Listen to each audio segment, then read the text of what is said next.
C'est une crainte. Disons qu'il faut quand même se rappeler que depuis 5 mois maintenant, on vit une crise inédite et que la politique d'Emmanuel Macron, qui ne produit pas d'effets, hein, qui n'améliore pas le quotidien de la vie des gens, est profondément contestée.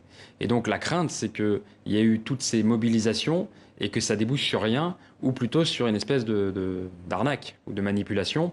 Là, vous voyez, il y a une demande massive de justice fiscale et d'écologie. Eh bien, on aurait peur que ça soit finalement zéro sur l'écologie et une baisse des impôts et donc des services publics. La demande, c'est pas la baisse des services publics, c'est une meilleure répartition des efforts. Les Gilets jaunes, ils ont une phrase qui résume ça, c'est que les petits payent petit et que les gros payent gros. Donc ça veut dire remettre de l'impôt, remettre de la distribution sur ceux qui en payent moins, notamment bien sûr les multinationales qui trichent ou qui optimisent les impôts, mais aussi toutes ces niches fiscales qui font que ceux qui devraient payer des impôts sur le revenu n'en payent pas. Et ça, ce sont les plus riches qui échappent, qui font quelque part finalement sécession. Et donc on a l'impression que ça retombe toujours sur les mêmes, les petits, ceux qui travaillent et qui payent finalement pour les services publics, alors que ceux-ci sont de plus en plus dégradés. Alors, Édouard Philippe, vous venez de le dire à l'instant, a évoqué une immense exaspération fiscale des Français. Il dit vouloir baisser les impôts plus rapidement. Alors, selon vous, ce sont juste de belles paroles? C'était juste un coup de pub, un coup de com' de la part du gouvernement, ce grand débat? Non, mais disons que Édouard Philippe, il a quand même une histoire. Il est de droite et lui, il veut baisser les impôts.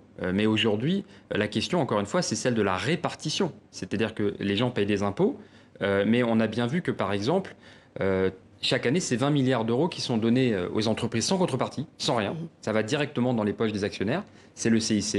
Et par contre, on demande aux retraités de se serrer la ceinture et on dit, bah voyez, on va être obligé de désindexer les retraites. On va être obligé de vous prendre 5 euros sur les aides personnalisées au logement, les APL. Ça, c'est injuste. Et donc, c'est pas tellement baisser les impôts que mieux les répartir. Plus de justice sociale. Plus de justice fiscale, plus de justice sociale.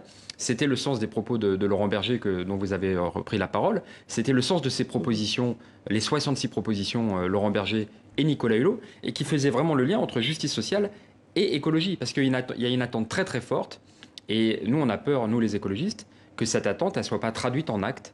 Par exemple, il y a une attente manifeste d'un arrêt des pesticides, qu'on puisse aider les agriculteurs à s'en passer, et puis qu'on puisse avoir une agriculture de qualité, bio, qui rémunère l'agriculteur et qui amène un respect de l'environnement. Là-dessus, le gouvernement tergiverse.